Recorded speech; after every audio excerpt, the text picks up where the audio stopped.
ಧರ್ಮ ಸಂಸ್ಥಾಪನಾರ್ಥಾಯ ಸಂಭವಾಮಿ ಯುಗೆ ಯುಗೆ.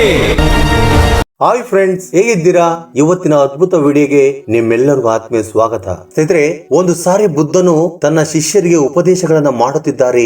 ಅದರಲ್ಲಿ ಒಬ್ಬ ಶಿಷ್ಯನು ನಿಂತುಕೊಂಡು ಬುದ್ಧನನ್ನ 3 ಪ್ರಶ್ನೆಗಳನ್ನ ಕೇಳುತ್ತಾನೆ. ಯಾರಿಗೆ ಅದೃಷ್ಟವಿರುತ್ತದೋ ಅವರಿಗೆ ಅನ್ನ ಸಿಗುತ್ತದೆ. ಈ ಪ್ರಪಂಚದಲ್ಲಿ ತುಂಬಾ ಶಕ್ತಿಶಾಲಿ ಯಾರು? ಕೊಟ್ಟ ಮಾತನ್ನು ತಪ್ಪಿದರೆ ಏನಾಗುತ್ತದೆ ಎಂದು ಕೇಳುತ್ತಾರೆ.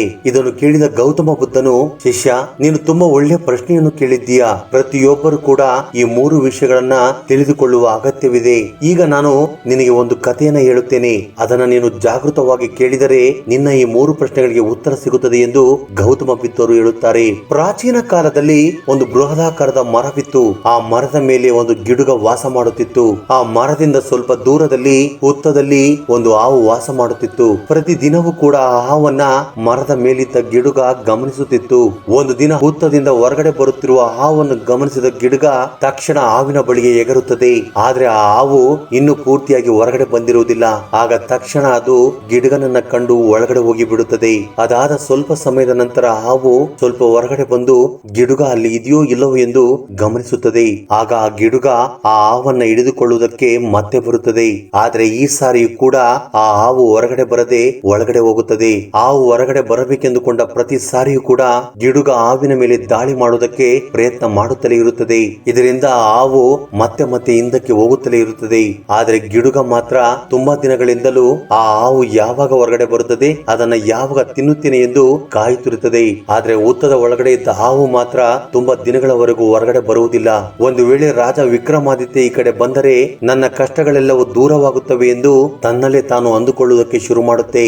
ಅಲ್ಲಿ ಹೋಗುವ ಪ್ರತಿಯೊಬ್ಬರ ಬಳಿಯೂ ಕೂಡ ವಿಕ್ರಮಾದಿತ್ಯ ಮಹಾರಾಜರನ್ನ ಕರೆದುಕೊಂಡು ಬನ್ನಿ ಎಂದು ಹೇಳುತ್ತದೆ. ಒಂದು ಸಾರಿ ಆತನು ನನ್ನನ್ನು ಭೇಟಿಯಾದರೆ ಜೀವನ ಪರ್ಯಂತ ಆತನಿಗೆ ಋಣಿಯಾಗಿರುತ್ತೇನೆ ಎಂದು ಹೇಳುತ್ತದೆ. ಆದ್ರೆ ಎಷ್ಟೇ ದಿನಗಳಾದರೂ ಕೂಡ ಮಹಾರಾಜ ವಿಕ್ರಮಾದಿತ್ಯನಿಗೆ ಈ ಸಮಾಚಾರ ತಲುಪುವುದಿಲ್ಲ. ಹೀಗೆ ಒಂದು ಸಾರಿ ವಿಕ್ರಮಾದಿತ್ಯ ಅಡವಿ ಮಾರ್ಗದಲ್ಲಿ ಹೋಗುತ್ತಿರುವಾಗ ಹಾವಿಗೆ ಶಬ್ದ ಕೇಳಿಸುತ್ತದೆ. ಆಗ ಅದು ಹುತ್ತದಿಂದ ಹೊರಗಡೆ ಬರದೆ, ನೀವ್ಯಾರು ನನಗೆ ಗೊತ್ತಿಲ್ಲ, ಆದ್ರೆ ದಯವಿಟ್ಟು ಮಹಾರಾಜ ವಿಕ್ರಮಾದಿತ್ಯನನ್ನ ಕರೆದುಕೊಂಡು ಬನ್ನಿ ಎಂದು ಹೇಳುತ್ತದೆ. ಆಗ ಮನುಷ್ಯನು ಅವರ ಬಳಿ ಏನು ಕೆಲಸವಿದೆ ಎಂದು ಕೇಳಿದಾಗ ಆಗ ಹಾವು ಮಾತನಾಡುತ್ತಾ, ವಿಕ್ರಮಾದಿತ್ಯ ಮಹಾರಾಜರು ಯಾವುದೇ ಪ್ರಾಣಿಗೆ ಕಷ್ಟ ಬಂದರೂ ಕೂಡ ಅವರು ಸಹಾಯ ಮಾಡುತ್ತಾರೆ. ಈಗ ಸದ್ಯಕ್ಕೆ ನಾನು ಅತಿ ದೊಡ್ಡ ಸಮಸ್ಯೆಯಲ್ಲಿ ಸಿಲುಕಿಕೊಂಡಿದ್ದೇನೆ. ನಾನು ತುಂಬಾ ದಿನಗಳಿಂದ ಈ ಹುತ್ತದಲ್ಲೇ ಇದ್ದೇನೆ. ತುಂಬಾ ಕಷ್ಟವಾಗುತ್ತಿದೆ. ಪ್ರತಿ ಸಾರಿ ಈ ಹುತ್ತದಿಂದ ಹೊರಗಡೆ ಬರುವುದಕ್ಕೆ ಪ್ರಯತ್ನ ಮಾಡಿದಾಗಲೆಲ್ಲ ಈ ಗಿಡುಗ ನನ್ನನ್ನು ಕೊಲ್ಲುವುದಕ್ಕೆ ಪ್ರಯತ್ನ ಮಾಡುತ್ತಿದೆ. ಆದ್ದರಿಂದ ಇದರಿಂದ ಹೊರಗಡೆ ಬರುವುದಕ್ಕೂ ಕೂಡ ಸಾಧ್ಯವಾಗುತ್ತಿಲ್ಲ. ನಾನು ಊಟ ಮಾಡಿ ತುಂಬಾ ದಿನಗಳಾಗಿದ್ದಾವೆ. ಈಗ ನನಗೆ ತುಂಬಾ ಹಸಿವಾಗುತ್ತಿದೆ. ಆದ್ದರಿಂದ ನಾನು ಮಹಾರಾಜರನ್ನ ಭೇಟಿಯಾಗಬೇಕೆಂದುಕೊಳ್ಳುತ್ತಿದ್ದೇನೆ ಎಂದು ಹೇಳಿದ ತಕ್ಷಣ ವಿಕ್ರಮಾದಿತ್ಯನು ಮಾತನಾಡುತ್ತಾ, ಓ ಸರ್ಪವೇ, ನಾನೇ ಮಹಾರಾಜ ವಿಕ್ರಮಾದಿತ್ಯ, ನಿನಗೆ ಯಾವ ರೀತಿಯ ಸಹಾಯವನ್ನ ಮಾಡಬೇಕೆಂದು ಕೇಳಿದಾಗ ಆಗ ಹಾವು, ಮಹಾರಾಜ, ನೀವು ಯಾವುದೇ ಕೆಲಸವನ್ನಾದರೂ ಮಾಡಿ, ಆದ್ರೆ ದಯವಿಟ್ಟು ಈ ಗಿಡುಗದಿಂದ ನನ್ನನ್ನು ಕಾಪಾಡಿ. ಅದು ಯಾವತ್ತೋ ಒಂದು ದಿನ ಕೊಂದೇ ಕೊಲ್ಲುತ್ತದೆ ಎಂದು ಹೇಳುತ್ತದೆ.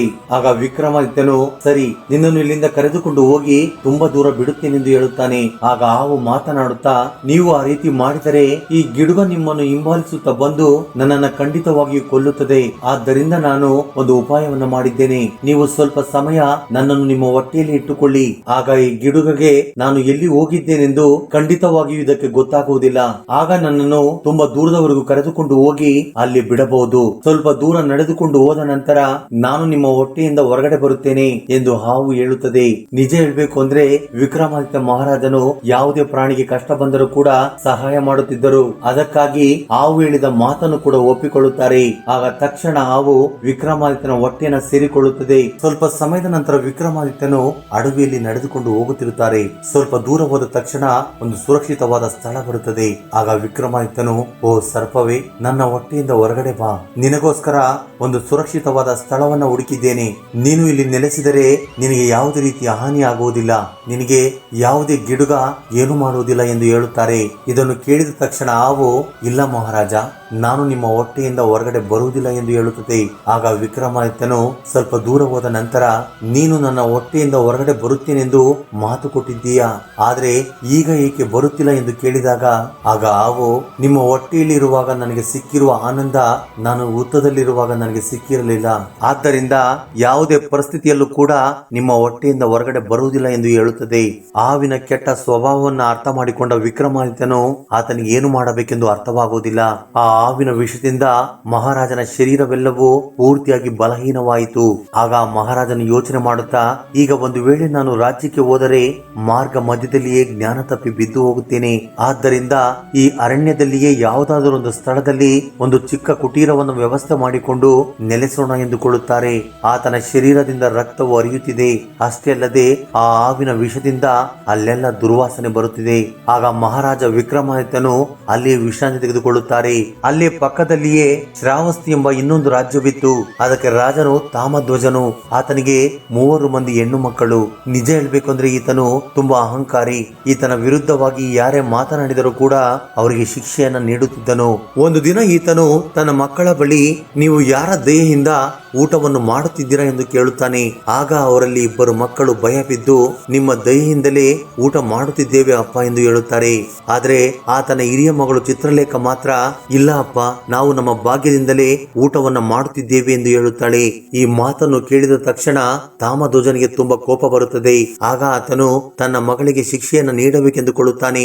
ಆಗ ತಕ್ಷಣ ತನ್ನ ರಾಜ್ಯದಲ್ಲಿನ ಬ್ರಾಹ್ಮಣರನ್ನ ಕರೆಸಿ, ನೀವುಗಳು ನನ್ನ 2 ಮಕ್ಕಳಿಗೆ ವಿವಾಹವನ್ನು ನಿಶ್ಚಯ ಮಾಡಿ, ನನ್ನ ಮೊದಲನೆಯ ಮಗಳು ಚಿತ್ರಲೇಖಳಿಗೆ ಒಬ್ಬ ಬಲಹೀನನಾದ ರಾಜನನ್ನ ಹುಡುಕಿ, ಉಳಿದ 2ರಿಗೆ ಪರಾಕ್ರಮವಂತ ರಾಜರನ್ನ ಹುಡುಕಿ ಎಂದು ಹೇಳುತ್ತಾರೆ. ಆ ನಂತರ ಮಹಾರಾಜನ ಆಜ್ಞೆಯ ಮೇರೆಗೆ ಆ ಬ್ರಾಹ್ಮಣರು ಮಹಾರಾಜರ ಮಕ್ಕಳಿಗೆ ವಿವಾಹ ಮಾಡುವುದಕ್ಕೆ ರಾಜಕುಮಾರರನ್ನ ಹುಡುಕುತ್ತಾರೆ. ಆ ಬ್ರಾಹ್ಮಣರು ಮಹಾರಾಜರ 2 ಮಕ್ಕಳಿಗೆ ಒಂದು ಶ್ರೇಷ್ಠವಾದ ರಾಜವಂಶದ ರಾಜಕುಮಾರರನ್ನ ಹುಡುಕುತ್ತಾರೆ. ಆದ್ರೆ ರಾಜಕುಮಾರನ ಮೊದಲನೇ ಮಗಳಿಗೆ ವಧು ಇನ್ನು ಸಿಕ್ಕಿಲ್ಲ. ಆಗ ಬ್ರಾಹ್ಮಣರು ವಧುಗೋಸ್ಕರ ರಾಜ್ಯ ಪೂರ್ತಿ ಹುಡುಕಾಡುತ್ತಾರೆ. ಹೀಗೆ ಒಂದು ಅಡವಿಯಲ್ಲಿ ಪ್ರಯಾಣ ಮಾಡುತ್ತಿರುತ್ತಾರೆ. ಅಲ್ಲಿ ರಾಜ ವಿಕ್ರಮಾದಿತ್ಯನು ಬಲಹೀನವಾಗಿ ಮಲಗಿಕೊಂಡಿರುವುದನ್ನು ನೋಡುತ್ತಾರೆ. ಆಗ ಬ್ರಾಹ್ಮಣರು ವಿಕ್ರಮಾದಿತ್ಯನನ್ನ ನೋಡಿದ ತಕ್ಷಣ ಇದಕ್ಕಿಂತ ವಧು ನಮಗೆ ಸಿಗುವುದಿಲ್ಲ ಎಂದುಕೊಳ್ಳುತ್ತಾರೆ. ಆದ್ದರಿಂದ ಈತನ ಜೊತೆ ರಾಜನ ದೊಡ್ಡ ಮಗಳು ಚಿತ್ರಲೇಖಳನ್ನ ಈತನಿಗೆ ಕೊಟ್ಟು ಮದುವೆ ಮಾಡುವುದು ಒಳ್ಳೆಯದು ಎಂದು ಮಹಾರಾಜನಿಗೆ ಹೇಳುತ್ತಾರೆ. ವಿಕ್ರಮಾದಿತ್ಯನು ತುಂಬಾ ಬಲಹೀನವಾಗಿದ್ದರಿಂದ ಚಿತ್ರಲೇಖಳ ವಿವಾಹವನ್ನ ಆತನ ಜೊತೆ ನಿಶ್ಚಯ ಮಾಡುತ್ತಾರೆ. ನಂತರ ಚಿತ್ರಲೇಖಳನ್ನ ಅಡವಿಗೆ ಕರೆದುಕೊಂಡು ಹೋಗಿ ಅಲ್ಲಿರುವ ವಿಕ್ರಮಾದಿತ್ಯನ ಜೊತೆ ವಿವಾಹ ಮಾಡಿಸುತ್ತಾರೆ. ನಿಜ ಹೇಳ್ಬೇಕು ಅಂದ್ರೆ ಮಹಾರಾಜ ವಿಕ್ರಮಾದಿತ್ಯನು ಒಬ್ಬ ಶ್ರೇಷ್ಠವಾದ ಪರಾಕ್ರಮಿ. ಕೇವಲ ಹಾವಿನಿಂದ ಬಲಹೀನನಾಗಿರುತ್ತಾನೆ. ಆದ್ರೆ ಚಿತ್ರಲೇಖ ಒಬ್ಬ ಶ್ರೇಷ್ಠ ಪತಿರೋತೆ. ತನ್ನ ಗಂಡ ಮೇಲೇಳದ ಪರಿಸ್ಥಿತಿಯಲ್ಲಿ ಇದ್ದರೂ ಕೂಡ ಪ್ರತಿದಿನವೂ ಕೂಡ ಆತನ ಸೇವೆಯನ್ನ ಮಾಡುತ್ತಿದ್ದಳು. ಆದ್ರೆ ಮಹಾರಾಜನ ಇನ್ನಿಬ್ಬರು ಮಕ್ಕಳು ಮಾತ್ರ ರಾಜ ಸುಖಭೋಗವನ್ನ ಅನುಭವಿಸುತ್ತಿದ್ದಾರೆ. ಈ ರೀತಿಯಾಗಿ ಕಾಲ ಕಳೆಯುತ್ತಿದೆ. ಹೀಗಿರುವಾಗ ವಿಕ್ರಮಾದಿತ್ಯನು ವಾಸ ಮಾಡುವ ಸ್ಥಳದಿಂದ ಸ್ವಲ್ಪ ದೂರದಲ್ಲಿ ಒಂದು ಹುತ್ತವಿದೆ. ಹೀಗೆ ಒಂದು ಸಾರಿ ವಿಕ್ರಮಾದಿತ್ಯನು ನಿದ್ದೆ ಮಾಡುತ್ತಿರುವಾಗ ಆ ಹಾವು ಹುತ್ತದಿಂದ ಹೊರಗಡೆ ಬಂದು ವಿಕ್ರಮಾದಿತ್ಯನ ಹೊಟ್ಟೆಯಲ್ಲಿರುವ ಹಾವಿನ ಜೊತೆ, ಓ ದುಷ್ಟ ಸರ್ಪವೇ, ನೀನು ನಿನ್ನ ಮಾತನ್ನ ತಪ್ಪಿ ಮಹಾರಾಜ ವಿಕ್ರಮಾದಿತ್ಯನ ಹೊಟ್ಟೆಯಲ್ಲಿ ಹೇಗೆ ಜೀವಿಸುತ್ತಿದ್ದೀಯಾ? ಮಹಾರಾಜನಿಗೆ ಹೊಟ್ಟೆಯಿಂದ ಹೊರಗಡೆ ಬರುತ್ತೇನೆಂದು ಮಾತು ಕೊಟ್ಟಿದ್ದೀಯಾ, ಆದ್ರೆ ಇಷ್ಟು ದಿನಗಳಾದ್ರೂ ಹೊರಗಡೆ ಬರದೆ ಒಳಗಡೆ ಏನು ಮಾಡುತ್ತಿದ್ದೀಯಾ? ನಿನ್ನಿಂದ ಮಹಾರಾಜರು ಪೂರ್ತಿಯಾಗಿ ಬಲಹೀನರಾಗಿದ್ದಾರೆ. ನೀನು ಎಂತಹ ದೊಡ್ಡ ತಪ್ಪು ಮಾಡಿದ್ದೀಯಾ ಎಂದು ನಿನಗೆ ಅರ್ಥವಾಗುತ್ತಿಲ್ಲವಾ? ಈ ಸಮಯದಲ್ಲಿ ವಿಕ್ರಮಾದಿತ್ಯನು ತುಂಬಾ ಮಂದಿಗೆ ಸಹಾಯ ಮಾಡುತ್ತಿದ್ದರು. ನಿನ್ನನ್ನು ಕೊಲ್ಲುವುದು ಅವರಿಗೆ ಕಷ್ಟದ ಕೆಲಸವಲ್ಲ. ಯಾರಾದರೂ ಗಂಗಾ ಜಲವನ್ನ ತೆಗೆದುಕೊಂಡು ಬಂದು ವಿಕ್ರಮಾದಿತ್ಯನಿಗೆ ಕುಡಿಸಿದರೆ ಆತನ ಹೊಟ್ಟೆಯಲ್ಲಿರುವ ನೀನು ಒಂದೇ ಸಾರಿಗೆ 100 ತುಂಡುಗಳಾಗುತ್ತೀಯಾ ಎಂದು ಹೇಳುತ್ತದೆ. ಆಗ ಇದನ್ನು ಕೇಳಿದ ವಿಕ್ರಮಾದಿತ್ಯನ ಹೊಟ್ಟೆಯಲ್ಲಿರುವ ಹಾವು ಮಾತನಾಡುತ್ತಾ, ನಾನು ನಿನ್ನಂತ ಅದ್ಭುತವಾದ ಸ್ವರವನ್ನ ಇಲ್ಲಿವರೆಗೂ ಕೇಳಿಲ್ಲ. ನಿನ್ನ ಸಾವಿನ ರಹಸ್ಯವು ನನಗೂ ಕೂಡ ಗೊತ್ತು. ನೋನಿ ರಸವನ್ನ ಚೆನ್ನಾಗಿ ಬಿಸಿ ಮಾಡಿ ನಿನ್ನ ಹುತ್ತದಲ್ಲಿ ಹಾಕಿದರೆ ನೀನು ಕೂಡ ಸತ್ತು ಹೋಗುತ್ತೀಯಾ. ಆ ನಂತರ ನಿನ್ನ ಹುತ್ತವನ್ನು ಅಗೆದರೆ ಬಂಗಾರ ಹೊರಗಡೆ ಬರುತ್ತದೆ ಎಂದು ಹೇಳುತ್ತದೆ. ಈ ರೀತಿಯಾಗಿ 2 ಹಾವುಗಳು ಸ್ವಲ್ಪ ಸಮಯ ವಾದ ಮಾಡಿ ಅಲ್ಲಿಂದ ಹೊರಟು ಹೋಗುತ್ತವೆ. ಚಿತ್ರಲೇಖ ಇವೆರಡು ಹಾವುಗಳು ಮಾತನಾಡುವುದನ್ನ ರಹಸ್ಯವಾಗಿ ಕೇಳಿಸಿಕೊಳ್ಳುತ್ತಾಳೆ. ಆಗ ಅವಳಿಗೆ ನನ್ನ ಗಂಡನ ಹೊಟ್ಟೆಯಲ್ಲಿ ಹಾವಿದೆ ಎಂದು ಅರ್ಥವಾಗುತ್ತೆ. ಆಗ ಆಕೆ ಒಬ್ಬ ಮಹರ್ಷಿಯ ಆಶ್ರಮಕ್ಕೆ ಹೋಗಿ ಗಂಗಾಜಲ ಬೇಕೆಂದು ಕೇಳುತ್ತಾಳೆ. ಅಸಲಿಗೆ ನೀನು ಯಾರು? ನಿನಗೇಕೆ ಗಂಗಾಜಲ ಬೇಕೆಂದು ಆ ಮಹರ್ಷಿ ಕೇಳುತ್ತಾರೆ. ಆಗ ಚಿತ್ರಲೇಖ, ಮಹರ್ಷಿಗಳೇ, ನಾನು ತಾಮಧ್ವಜರ ಮಗಳು. ನನ್ನ ಗಂಡನ ಹೊಟ್ಟೆಯಲ್ಲಿ ಒಂದು ಹಾವು ಕುಳಿತುಕೊಂಡಿದೆ. ಗಂಗಾ ಜಲ ಅದಕ್ಕೆ ಔಷಧಿಯಾಗಿ ಕೆಲಸ ಮಾಡುತ್ತದೆ ಎಂದು ನಾನು ಕೇಳಿಪಟ್ಟೆ. ಅದಕ್ಕೋಸ್ಕರ ನಿಮ್ಮ ಬಳಿ ಬಂದೆ ಎಂದು ಹೇಳುತ್ತಾಳೆ. ಅದನ್ನು ಕೇಳಿದ ಮಹರ್ಷಿ ತಕ್ಷಣ ಚಿತ್ರಲೇಖಳಿಗೆ ಗಂಗಾ ಜಲವನ್ನ ಕೊಡುತ್ತಾರೆ. ಆಗ ಚಿತ್ರಲೇಖ ಆ ಗಂಗಾ ಜಲವನ್ನ ತೆಗೆದುಕೊಂಡು ವಿಕ್ರಮಾದಿತ್ಯನ ಬಳಿ ಬರುತ್ತಾಳೆ. ಆಗ ಆಕೆ ಮಹಾರಾಜ ವಿಕ್ರಮಾದಿತ್ಯನ ಬಳಿ, ಪ್ರಭು, ನೀವು ಈ ಗಂಗಾ ಜಲವನ್ನ ಕುಡಿಯಿರಿ, ನಿಮಗಿರುವ ಬಲಹೀನತೆ ಪೂರ್ತಿಯಾಗಿ ಕಡಿಮೆಯಾಗುತ್ತದೆ ಎಂದು ಹೇಳುತ್ತಾಳೆ. ಇದನ್ನು ಕೇಳಿದ ವಿಕ್ರಮಾದಿತ್ಯನು ತಕ್ಷಣ ಗಂಗಾ ಜಲವನ್ನ ಕುಡಿಯುತ್ತಾರೆ. ಸ್ವಲ್ಪ ಸಮಯದಲ್ಲಿಯೇ ಆತನ ಹೊಟ್ಟೆಯಲ್ಲಿದ್ದ ಹಾವು ಸತ್ತು ಹೋಗುತ್ತದೆ. ಆಗ ಆತನಿಗಿರುವ ಬಲಹೀನತೆ ಪೂರ್ತಿಯಾಗಿ ದೂರವಾಗುತ್ತದೆ. ಒಂದು ದಿನ ಚಿತ್ರಲೇಖ ವಿಕ್ರಮಾದಿತ್ಯನ ಬಳಿ ಮಾತನಾಡುತ್ತಾ, ಪ್ರಭು, ನನಗೋಸ್ಕರ ನೀವು ನೋನಿ ರಸವನ್ನ ತೆಗೆದುಕೊಂಡು ಬರುವುದಕ್ಕೆ ಸಾಧ್ಯವಾಗುತ್ತದೆ ಎಂದು ಕೇಳುತ್ತಾಳೆ. ವಿವಾಹವಾದಾಗಿನಿಂದಲೂ ಚಿತ್ರಲೇಖ ವಿಕ್ರಮಾದಿತ್ಯನನ್ನ ತುಂಬಾ ಚೆನ್ನಾಗಿ ನೋಡಿಕೊಳ್ಳುತ್ತಿರುತ್ತಾಳೆ. ಈಗ ಮೊದಲ ಸಾರಿಗೆ ಚಿತ್ರಲೇಖ ವಿಕ್ರಮಾದಿತ್ಯನನ್ನ ಕೇಳಿದ್ದಾಳೆ. ಆಗ ವಿಕ್ರಮಾದಿತ್ಯನು ಕೂಡ ತಕ್ಷಣ ನೋನಿ ರಸವನ್ನ ತೆಗೆದುಕೊಂಡು ಬರುವುದಕ್ಕೆ ಹೊರಡುತ್ತಾರೆ. ಸ್ವಲ್ಪ ಸಮಯದಲ್ಲಿಯೇ ಆತನು ನೋನಿ ರಸವನ್ನ ತೆಗೆದುಕೊಂಡು ಮರಳಿ ಬರುತ್ತಾನೆ. ಚಿತ್ರಲೇಖ ಆ ನೋನಿ ರಸವನ್ನ ಚೆನ್ನಾಗಿ ಬಿಸಿ ಮಾಡಿ ಆ ಕುಟೀರದ ಬಳಿ ಇರುವ ಹುತ್ತದಲ್ಲಿ ಹಾಕುತ್ತಾಳೆ. ಸ್ವಲ್ಪ ಸಮಯದ ನಂತರ ಮಹಾರಾಜ ವಿಕ್ರಮಾದಿತ್ಯನಿಗೆ ಆ ಹುತ್ತವನ್ನ ಅಗೆಯುವುದಕ್ಕೆ ಹೇಳುತ್ತಾಳೆ. ವಿಕ್ರಮಾದಿತ್ಯನು ಅಲ್ಲಿ ಅಗೆದ ತಕ್ಷಣ ಅಲ್ಲಿ ಬಂಗಾರದ ರಾಶಿ ಹೊರಗಡೆ ಬರುತ್ತದೆ. ಅದನ್ನು ನೋಡಿದ ಚಿತ್ರಲೇಖ, ಮಹಾರಾಜ, ನನ್ನ ತಂದೆಯವರು ನನ್ನನ್ನ ತುಂಬಾ ಅವಮಾನ ಮಾಡಿದರು. ನನ್ನನ್ನ ಒಬ್ಬ ಬಲಹೀನವಾದ ವ್ಯಕ್ತಿಯೊಂದಿಗೆ ವಿವಾಹ ಮಾಡಬೇಕೆಂದು ನಿಮ್ಮ ಜೊತೆ ವಿವಾಹ ಮಾಡಿದರು. ಆದ್ರೆ ನನ್ನ ಅದೃಷ್ಟದಿಂದ ಎಲ್ಲವೂ ಒಳ್ಳೆಯದೇ ಆಯಿತು. ಈಗ ನಾವು ಈ ಅರಣ್ಯದಲ್ಲಿ ಒಂದು ದೊಡ್ಡ ಕೋಟೆಯನ್ನ ನಿರ್ಮಿಸಿಕೊಳ್ಳೋಣ ಎಂದು ಹೇಳುತ್ತಾಳೆ. ಆಗ ವಿಕ್ರಮಾದಿತ್ಯನು ಮಾತನಾಡುತ್ತಾ, ಚಿತ್ರಲೇಖ, ನೀನು ಏನು ಮಾತನಾಡುತ್ತಿದ್ದೀಯಾ? ನಾವು ರಾಜ ಕುಟುಂಬಕ್ಕೆ ಸೇರಿದವರು. ಅಡವಿಯಲ್ಲಿ ಕೋಟೆಯನ್ನು ನಿರ್ಮಿಸಿ ವಾಸ ಮಾಡಬಾರದು ಎಂದು ಚಿತ್ರಲೇಖಳಿಗೆ ಬುದ್ಧಿ ಹೇಳುವುದಕ್ಕೆ ಪ್ರಯತ್ನ ಮಾಡುತ್ತಾರೆ. ಆದರೆ ಎಷ್ಟು ಹೇಳಿದರೂ ಕೂಡ ಚಿತ್ರಲೇಖ ವಿಕ್ರಮಾದಿತ್ಯನ ಮಾತನ್ನ ಕೇಳುವುದಿಲ್ಲ. ಆಗ ವಿಕ್ರಮಾದಿತ್ಯನಿಗೆ ಬೇರೆ ದಾರಿ ಇಲ್ಲದೆ ಅಡವಿಯಲ್ಲಿ ಕೋಟೆಯನ್ನು ನಿರ್ಮಿಸುತ್ತಾರೆ. ಮತ್ತೊಂದು ಕಡೆ ತಾಮಧ್ವಜನ ರಾಜ್ಯವನ್ನ ಮತ್ತೊಬ್ಬ ರಾಜನು ಆಕ್ರಮಿಸುತ್ತಾನೆ. ಇದರಿಂದ ತಾಮಧ್ವಜನು ತನ್ನ ಕುಟುಂಬ ಸಮೇತ ಅಲ್ಲಿಂದ ಓಡಿ ಬಂದು ಅರಣ್ಯದ ಕಡೆ ಪ್ರಯಾಣ ಮಾಡುತ್ತಾನೆ. ತುಂಬಾ ದಿನಗಳವರೆಗೂ ಆಹಾರಕ್ಕೋಸ್ಕರ ಹುಡುಕಾಡುತ್ತಲೇ ಇರುತ್ತಾನೆ. ಕೊನೆಗೆ ಒಂದು ದಿನ ಆತನು ವಿಕ್ರಮಾದಿತ್ಯನ ಕೋಟೆಯ ಬಳಿಗೆ ಬರುತ್ತಾನೆ. ಚಿತ್ರಲೇಖ ತಾಮಧ್ವಜನನ್ನ ನೋಡಿದ ತಕ್ಷಣ ಗುರುತು ಹಿಡಿಯುತ್ತಾಳೆ. ಇದರಿಂದ ಒಬ್ಬ ಸೇವಕನ ಮೂಲಕ ಕೋಟೆಯ ಒಳಗಡೆಗೆ ಆಹ್ವಾನಿಸುತ್ತಾಳೆ. ಅಸಲಿಗೆ ಯಾರು ನನ್ನನ್ನೇಕೆ ಆಹ್ವಾನಿಸುತ್ತಿದ್ದಾರೆ ಎಂದು ತನ್ನಲ್ಲೇ ತಾನು ಆಲೋಚನೆ ಮಾಡುವುದಕ್ಕೆ ಶುರು ಮಾಡುತ್ತಾನೆ. ತಾಮಧ್ವಜನು ಅಲ್ಲಿಗೆ ಹೋದ ತಕ್ಷಣ ತನ್ನ ಮಗಳನ್ನ ಗುರುತು ಹಿಡಿಯುತ್ತಾನೆ. ಅಪ್ಪ, ನಾನು ನನ್ನ ಭಾಗ್ಯದಲ್ಲಿ ಇರುವುದನ್ನೇ ನಾನು ಊಟ ಮಾಡುತ್ತಿದ್ದೇನೆ. ನಿಮ್ಮ ಭಾಗ್ಯದ್ದೇನು ನಾನು ತಿನ್ನುತ್ತಿಲ್ಲ. ನೀವು ನನ್ನನ್ನ ಬಲಹೀನನಿಗೆ ಕೊಟ್ಟು ವಿವಾಹ ಮಾಡಿದ್ರಿ. ಆದರೆ ನನ್ನ ಜಾತಕದಲ್ಲಿ ಬಲಹೀನನಿಲ್ಲ.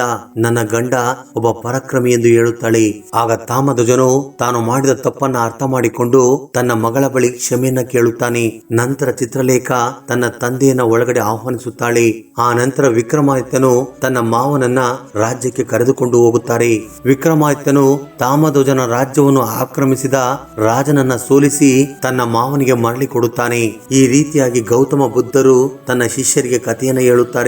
ಆ ಶಿಷ್ಯರು ಕೇಳಿದ ಎಲ್ಲ ಪ್ರಶ್ನೆಗಳಿಗೂ ಕೂಡ ಈ ಕಥೆಯ ಮೂಲಕ ಉತ್ತರವನ್ನ ಕೊಡುತ್ತಾರೆ. ಯಾರೇ ಆಗಿದ್ದರೂ ಕೂಡ ಅವರ ಭಾಗ್ಯದಲ್ಲಿ ಇರುವುದನ್ನೇ ತಿನ್ನುತ್ತಾರೆ. ಎರಡನೆಯದು, ಈ ಪ್ರಪಂಚದಲ್ಲಿ ತುಂಬಾ ಬಲವಾಗಿರುವುದು ಸಮಯ. ವಿಕ್ರಮಾದಿತ್ಯನ ಹೊಟ್ಟೆಯಲ್ಲಿ ಹಾವು ಇರುವಾಗ ಆತನು ತುಂಬಾ ಬಲಹೀನನಾಗಿದ್ದನು. ಆದ್ರೆ ಆತನು ಯಾವಾಗ ಗಂಗಾ ಜಲವನ್ನ ಕುಡಿದನೋ ಆಗ ಮತ್ತೆ ಆತನು ಬಲವಂತನಾಗುತ್ತಾನೆ. ಮೂರನೆಯದು, ವಿಕ್ರಮಾದಿತ್ಯನ ಹೊಟ್ಟೆಯಲ್ಲಿದ್ದ ಹಾವಿಗೆ ಯಾವ ಪರಿಸ್ಥಿತಿ ಬಂತೋ ಆಡಿದ ಮಾತನ್ನು ತಪ್ಪಿದವರಿಗೂ ಕೂಡ ಅದೇ ಸ್ಥಿತಿ ಬರುತ್ತದೆ. ಇದನ್ನ ಕೇಳಿದ ಶಿಷ್ಯರೆಲ್ಲರೂ ಕೂಡ ಆನಂದ ಪಡುತ್ತಾರೆ. ಸ್ನೇಹಿತರೆ, ಈ ವಿಡಿಯೋದ ಬಗ್ಗೆ ನಿಮ್ಮ ಅಭಿಪ್ರಾಯ, ಅನಿಸಿಕೆಗಳನ್ನ ಕಮೆಂಟ್ ಬಾಕ್ಸ್ ಅಲ್ಲಿ ಕಮೆಂಟ್ ಮಾಡಿ. ಹಾಗೆ ಈ ವಿಡಿಯೋ ನಿಮ್ಗೆ ಇಷ್ಟವಾಗಿದ್ದರೆ ದಯವಿಟ್ಟು ಲೈಕ್ ಮಾಡುವುದನ್ನು ಮರೆಯಬೇಡಿ. ಧನ್ಯವಾದಗಳು.